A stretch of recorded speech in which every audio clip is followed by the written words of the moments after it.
Hello guys, welcome to our channel. This is Teja. మరి మీరు షిప్‌లో ఎప్పుడైనా ప్రయాణించారా? మీకు ఒక విషయం తెలుసా?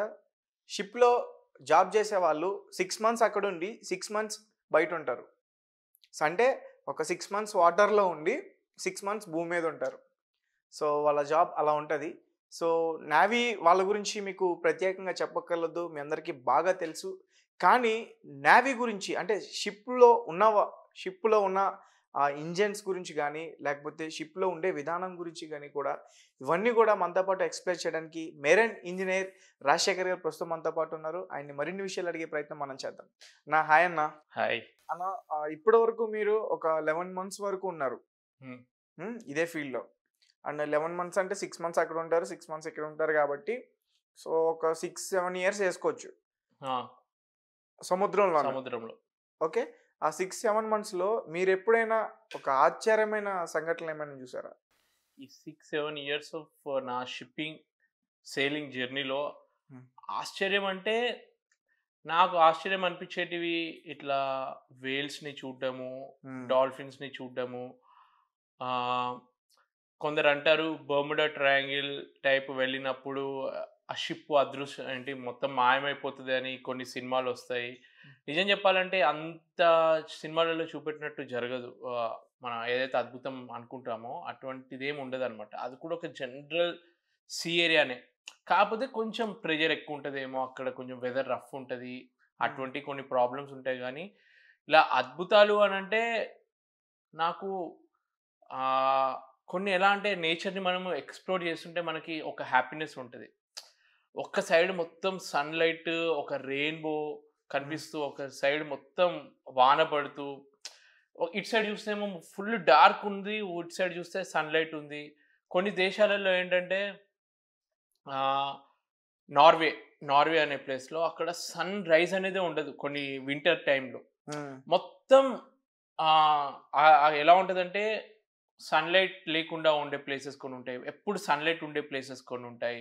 కొందరు కొన్ని కోట్లు ఖర్చు పెట్టి అటువంటివి చూడ్డానికి ఆ ఏరియాకెళ్ళి టూరిజం పర్పస్‌లో విట్‌నెస్ చేస్తారనమాట. అక్కడున్న మూన్ ఎలా ఉంటది, అక్కడ స్కై మొత్తం ఆరెంజ్ టైప్ అయిపోయి వాళ్ళకి ఎక్స్‌ప్లోర్ చేస్తారనమాట. కొత్త కొత్త టూరిజం కోసం అలా దూరం వెళ్లి ఎక్స్‌ప్లోర్ చేసేవాళ్ళు ఉంటరు. అటువంటియన్నీ నేను ఫ్రీగా నేను వర్క్ చేస్తూ సడెన్‌గా నా క్యాబిన్ నుంచెళ్ళి ఇట్లా బయటికి చూడగానే ఈరోజు బావుందే, ఇక్కడ ఆరెంజ్, ఆరెంజ్ టైప్ ఉంది. పక్కన చూస్తే కొందరు టూరిజం బోట్‌లలో వచ్చి దాన్నే వ్యూ ఎంజాయ్ చేస్తారు. వాళ్ళేమో కొన్ని లక్షలు పెట్టి ఖర్చు చేసి టికెట్లు కొని అలా వ్యూ చేస్తారు. హ్మ్. అప్పుడప్పుడు అదృష్టం కొద్దీ నేను డైరెక్ట్ చూస్తున్నాను. ఓకే. అటువంటి కొన్ని ఉంటాయన్నమాట. అంటే నేచర్‌కి సంబంధించిన అద్భుతాలైతే కొన్ని కనిపిస్తాయి మనకి. ఒకసారి ఏమైందంటే ఆహ్, కొన్ని చూడబుద్ధి గూడా గాదు. ఒక వేలు చనిపోయిందనమాట. ఎన్నో రకాలుగా వేలు చనిపోతది. దాని న్యాచురల్ ఒక టైమ్ అయిపోతే ముసలిదయిపోయి చనిపోయే వేల్స్ కొన్నుంటాయి. షిప్‌కి గుద్దయినా గానీ, అలా చనిపోయిన ఒక వేల్‌ని మా షిప్ ఎళ్తున్నప్పుడు దూరం నుంచి చూసాననమాట. ఆ వేల్ బాడీ మీద అన్ని ఒకేసారి ఎక్కువ గుంపుగా పక్షులున్నాయన్నమాట. అవన్నీ వాటిని తింటున్నాయి. సో, హ్మ్. ఇటువంటి కొన్ని చూసాను. అంటే ఇవి వెరీ రేర్ అన్నమాట. సముద్రం గురించి చెప్పాలి అనంటే, సముద్రంలో అప్పుడప్పుడు వేల్ కొన్ని రకాల వేల్స్ అవి వామిట్ చేసినప్పుడు ఒకటి సాలిడ్ రాక్ టైప్ ఒకటి బయట వదిలేస్తదన్నమాట. వామిట్ చేసింది అట్లా ఫార్మ్ అయిపోతది. ఓకే. అది పొరపాటున ఎవరికైనా దొరికితే, దాంతోటి వాళ్ళు కోటీశ్వరులయిపోతారు. ఆ వేల్ యొక్క వామిట్ తోటి వాళ్ళు పెద్ద పెద్ద బ్రాండ్స్ పర్ఫ్యూమ్స్ ఉంటాయి గదా! హ్మ్. దాంతోటి తయారు చేస్తారనమాట. సో, అవునా? అలా కోటీశ్వరులైనోళ్ళు, బిలియనీర్స్ అయిన వాళ్ళు ఎంతోమంది ఉన్నారనమాట. సో, ఎప్పుడో గాని అది ఇప్పుడు మామూలుగా మనం సముద్రంలో ఎప్పుడు ట్రావెల్ చేస్తూ ఉంటే, అది వేల్‌ది ఉల్టీ అంటారు హిందీలో. వామిట్ అని మనకెట్లా తెలుస్తది? ఏదో చిన్న రాయి తేలుతుందేమో అని మనం అనుకుంటాం. సో, దాన్ని కనిపెట్టేటోళ్ళు ఉంటే వాళ్ళకది దొరికితే వాళ్ళు అదృష్టవంతులు. హుహు. ఇటువంటివి కొందరికి జరుగుతాయి. కొన్ని సందర్భాల్లో ఏంటంటే, కొన్ని న్యూస్ ఐటెమ్స్ చదువుతారనమాట. మనం అప్పుడప్పుడు సినిమాలలో చూస్తాం గదా! కొందరు ఇట్లా వాళ్ళ రిలేటివ్స్ పేరు ఏదో ఒకటి బాటిల్‌లో రాసి ఇట్లా విసిరేస్తే, కొందరికి తెలియకుండానే నిజంగా అతను విసిరేసింది వేరే దేశానికెళ్ళి ఆ బాటిల్ దొరికి అందులో ఒక రాసిన పేపర్ దొరికింది అంట. అంటే ఎప్పుడో రేర్‌గా కొన్ని ఇట్లాంటి అద్భుతాలు మనం వింటుంటాము, చూస్తూ ఉంటాము.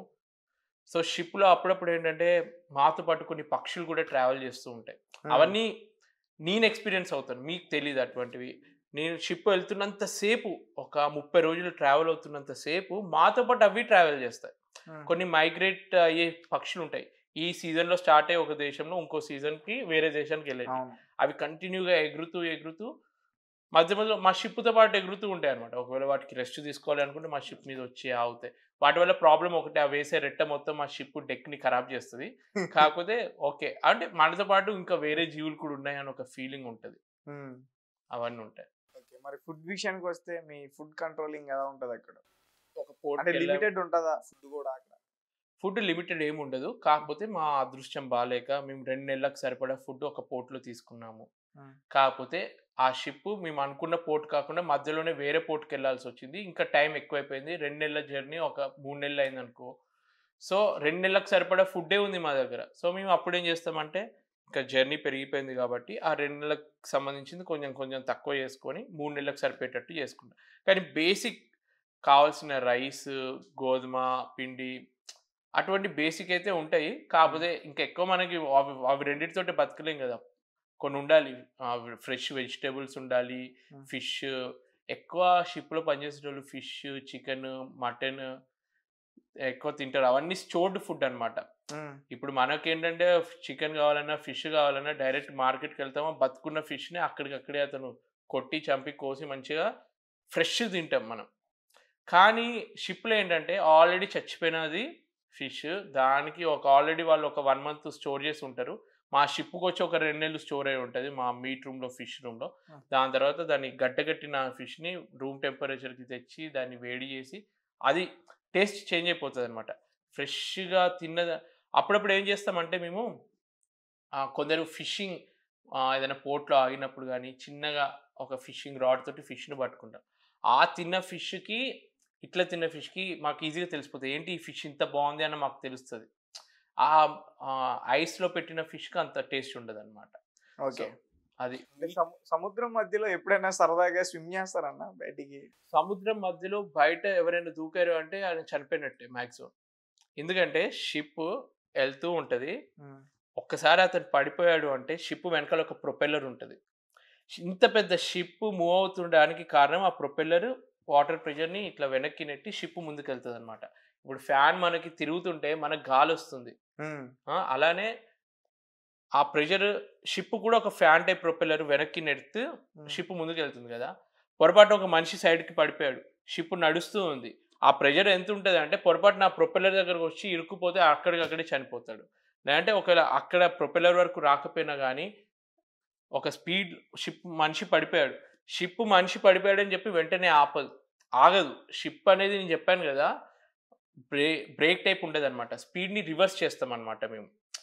ఎహెడ్ స్పీడ్ అని ఉంటది. అసిస్టెంట్ స్పీడ్ అని ఉంటది. ముందుకెళ్ళే స్పీడ్ ఒకటి, వెనక్కి వెళ్ళే స్పీడ్ ఒకటి ఉంటదనమాట. హ్మ్. సో, మనిషి పడిపోయాడు. మ్యాన్ ఓవర్ బోర్డ్ అని అరుస్తాం మేము. అలార్మ్ రైజ్ చేస్తాము. సో, అప్పుడు ఒక టెక్నిక్ ఫాలో అవుతామనమాట. వెంటనే షిప్ ఆగట్లేదు గాబట్టి, షిప్ ఇలా వెళ్తున్నది. ఇలా తిప్పుకొని మళ్ళీ ఎక్కడైతే అతను పడిపోయిండో అక్కడ రావడానికి ట్రై చేస్తాం. అలా అవ్వడానికి ఒక మినిమమ్ ఒక 15-20 మినిట్స్ అవుతది. హ్మ్. పడిపోయిన ప్లేస్‌కే మళ్ళీ షిప్ తిరిగి రాడానికి. ఆ 20 నిమిషాలు వెదర్ స్విమ్మింగ్ రఫ్‌గా వస్తే ఉండి స్విమ్మింగ్ ఒచ్చి హ్మ్. లేదంటే పడిపోయినప్పుడు వెంటనే ఎవరైనా చూసుంటే పొద్దున సన్‌లైట్ ఉన్నప్పుడు చూసుంటారు. ఇద్దరు మాకు వర్క్ చేస్తున్నారు. పొరపాటున ఒకడు పడిపోయాడు. సో, సడెన్‌గా అక్కడ ఒక లైఫ్ బాయ్ టైప్ ఉంటే వెంటనే విసిరేసాడనుకో, లైఫ్ బాయ్ అంటే మనము ఆహ్, స్విమ్మింగ్ పూల్ అప్పుడప్పుడు పట్టుకుంటాం చూడండి రౌండ్‌గా అవును. ఉండేది. అది వేస్తే అతను దాన్ని టచ్ చేసి దాన్ని ఫ్లోట్ అవుతూ ఉంటే ఓకే. హ్మ్. ఒకవేళ రాత్రి పూట ఏ లైటు లేదు. మనిషి పడిపోయినట్టు ఎవరికీ తెలియలేదు. ప్రాబ్లమ్ అప్పుడు పొద్దున్నే లేసి అతను వర్క్ రాలేదు అన్నప్పుడు మాకు తెలుస్తది. ఎక్కడికి మనిషిపోయాడన్న వెళ్ళింది? విషయం. ఎందుకంటే రాత్రి అందరూ పడుకునే టైం అని తెలుస్తది. సో, నైట్ మార్నింగ్ టైమ్‌లోనే అంటే నైట్ మాక్సిమం టైమ్ మిమ్మల్ని బయటికి రానిస్తారా? ఎళ్ళొద్దు. మాక్సిమం ఎళ్ళొద్దు. కాకపోతే సేలింగ్ అవుతున్న టైంకి బయట తిరగాల్సిన పనుండదనమాట. షిప్ లోపలనే ఉండాలి. ఒకవేళ పొరపాటున ఎవరైనా అట్లా బయటికెళ్ళినా గానీ మాకు ఐడియా ఉండదు ఆ టైంకి. ఎందుకెళ్ళిండు నైట్ టైమ్ ఎలా ఉంటదన్న సముద్రంలో? సముద్రం అప్పుడప్పుడు ప్రశాంతంగా ఉంటది. ఫుల్ మూన్ నైట్ ఉన్నప్పుడు కొంచెం వెలుతురు టైప్ కనిపిస్తుంటది. ఒక సిల్వర్ మెల్ట్ అయిన సిల్వర్ మీద ఎళ్తున్నట్టు అనిపిస్తది అప్పుడప్పుడు. హ్మ్. ఆ మూన్ లైట్‌కి వాటర్ మీద రిఫ్లెక్ట్ అయ్యి అదంతా డిఫరెంట్ అనిపిస్తది. అప్పుడప్పుడు భయంకరంగా ఉంటది. ఇంత చిమ్మ చీకటి అసలేమి కనిపించకుండా కొన్ని నేను క్యాప్చర్ చేశాను వీడియోస్. ఎలా ఉంటాయంటే తుఫాన్ టైప్ ఒకేసారి వచ్చి లైట్నింగ్స్ సినిమాలలో చూపిస్తారు చూడు, హారర్ సినిమాలలో నిజంగా అట్లాంటి ఫీలింగ్ వస్తదనమాట. చిమ్మ చీకటి ఫుల్లు ఉరుములు వస్తూ ఆ సౌండ్స్ కంటిన్యూగా రావడం. చీకట్లో ఉండి ఒకేసారి లైట్ వస్తే పిడుగులు పడతాయా సముద్రంలో? సముద్రంలో కూడా ఇప్పుడు ల్యాండ్ మీద ఎలా అయితే పిడుగులు పడతాయో, అదృష్టం బాలేకపోతే షిప్ మీద కూడా పడతాయి. దాన్ని మనం అవాయిడ్ చేయలేము. మాక్సిమం అలాంటి కేసెస్ వినలేదు గానీ ఎళ్ళొద్దు. ఇట్లాంటి రఫ్ వెదర్ ఇట్లా పిడుగులు పడుతున్నప్పుడు షిప్ నుంచి బయటకెళ్ళొద్దు. ఓకే. మరి మీ బాతింగ్ అవన్నీ ఎట్లా? షిప్ అనేది అందులో ఒక మినీ, ఒక అపార్ట్మెంట్, ఒక చిన్న సిటీ ఎలా ఉంటదో, ఒక టౌన్‌షిప్ ఎలా ఉంటదో అన్నీ ఉంటాయి. అన్ని ఫెసిలిటీస్. మేమే ఫ్రెష్ వాటర్ ప్రొడ్యూస్ చేసుకుంటాము. నాకొక రూమ్ ఉంటది. ఈ హాల్ ఎంత పెద్దగుందో అలాంటి ఒక రూమ్ ఉంటది. ఒక బెడ్‌రూమ్ ఉంటది. వాటర్ మేమే ప్రొడ్యూస్ చేసుకుంటాం కాబట్టి దాన్నంతా ఒక పెద్ద ట్యాంక్‌లో స్టోర్ చేసుకుంటాము. ఆ ఫ్రెష్ ట్యాంక్ నుంచెళ్ళి మిషనరీ ఉంటదనమాట. పంపులుంటాయి. కంటిన్యూగా ఆ పంప్స్ ద్వారా మా క్యాబిన్ వరకు ఆ వాటర్ సప్లై అవుతది.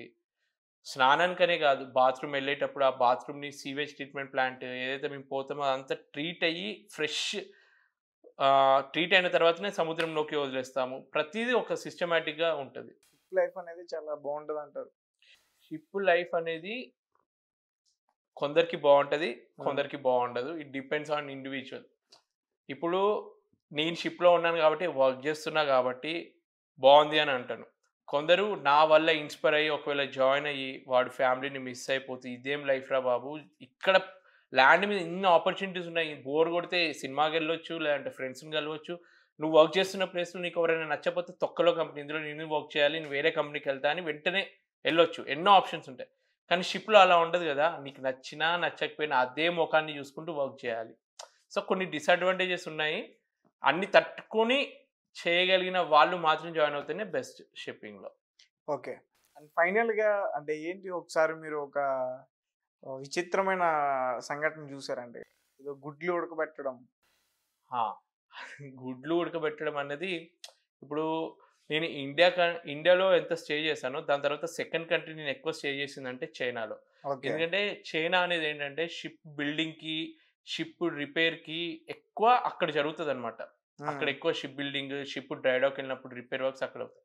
సో, మా షిప్స్ అక్కడ రిపేర్ అవుతున్నప్పుడు ఒక 1 మంత్, 2 మంత్స్ అక్కడే ఉంటదనమాట. షిప్ డ్రై డాక్ అని అంటారు. సో, రోజు ఈవినింగ్ బయటికెళ్ళేటోడిననమాట. సో, అప్పుడప్పుడు చూసేటోడిననమాట. ఒక్కొక్కరు ఒక్కొక్క టైప్ ఆఫ్ ఫుడ్ తింటారు. మనం మామూలుగా ఏంటంటే చికెను, మటన్ వరకు తింటాం. కొన్ని దేశాలలో కుక్కల్ని తింటారు. ఇక చైనా వాళ్ళైతే ఇక చెప్పలేవు. ఎన్నంటే బతికున్న పురుగుల్ని ఇలా పట్టుకొని తినడం అలాంటి వీడియోస్ ఎన్నో మీరు నెట్‌లో చూస్తే తెలుస్తది. అవును. సో, మామూలుగా ఒక ఎగ్స్ తింటున్నారనమాట. చాలా కాస్ట్‌లీ ఎగ్స్ అంట. ఏంటి ఈ ఎగ్స్ ఎందుకింత కాస్ట్‌లీ అని మామూలుగా అడిగితే వాళ్ళన్నారు. వాళ్ళంట చిన్న పిల్లలు ఎవరైతే ఒక 5 ఇయర్స్, 6 ఇయర్స్ లోపు పిల్లలు ఎవరైతే ఉంటారో, వాళ్ళు ఏదైతే టాయిలెట్ చేస్తారో, వాళ్ళకు ఒక్కొక్క కాలనీలో ఒక్కొక్క ఏరియా ఉంటదనమాట. ఆ పిల్లలు అక్కడ టాయిలెట్ చేయండి అన్నట్టు చెప్తారంట. వాళ్ళకి ఒకవేళ ఆ టైంకొస్తే వాళ్ళు అక్కడ టాయిలెట్ పోతే, ఆ టాయిలెట్‌నంతా వీళ్ళు ఒక్కొక్క దగ్గర కలెక్ట్ చేసుకొని, ఆ టాయిలెట్‌లో వీళ్ళు ఎగ్స్‌ని ఉడకబెడతారనమాట. సో, వాళ్ళకి అందులో ఏం ప్రోటీన్స్ నచ్చాయో తెలీదు. మన ఇండియాలో గూడా అప్పుడప్పుడు ఉంటాయి గదా! కొన్ని రకరకాల ఫుడ్స్. వాళ్ళకి అదొక డిఫరెంట్ టైప్ ఆఫ్ ఫుడ్. ఇంకా పిచ్చి పిచ్చి ఫుడ్స్ ఎన్నో ఉంటాయి.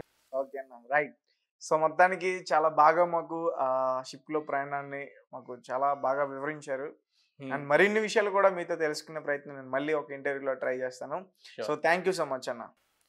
సో, గైస్ చూసారు కదా! సో, ఇంకా ఈయన చెప్పిన విషయాలు మీకు తెలుసుకోవాలనిపిస్తే ఆయనకి ఒక యూట్యూబ్ ఛానల్ ఉంది. రాజ్ అద్వితి అనే ఒక యూట్యూబ్ ఛానల్ ఉంది. దాన్ని మీరు సెర్చ్ చేయండి. ఖచ్చితంగా చాలా మంచి వీడియోస్ ఉంటాయి అందులో. నేను వాచ్ చేశాను. మీరు కూడా వాచ్ చేయండి. చాలా చాలా సంఘటనలు మీరు తెలుసుకోవచ్చు. And thank you for watching. Thank you so much. Okay అన్న. రైట్. సో, మొత్తానికి చాలా బాగా మాకు షిప్‌లో ప్రయాణాన్ని మాకు చాలా బాగా వివరించారు. హ్మ్. అండ్ మరిన్ని విషయాలు కూడా మీతో తెలుసుకునే ప్రయత్నం నేను మళ్ళీ ఒక ఇంటర్వ్యూలో ట్రై చేస్తాను. So, sure. Thank you so much అన్న. సో, గైస్ చూసారు కదా! సో, ఇంకా ఈయన చెప్పిన విషయాలు మీకు తెలుసుకోవాలనిపిస్తే ఆయనకి ఒక యూట్యూబ్ ఛానల్ ఉంది. రాజ్ అద్వితి అనే ఒక యూట్యూబ్ ఛానల్ ఉంది. దాన్ని మీరు సెర్చ్ చేయండి. ఖచ్చితంగా చాలా మంచి వీడియోస్ ఉంటాయి అందులో. నేను వాచ్ చేశాను.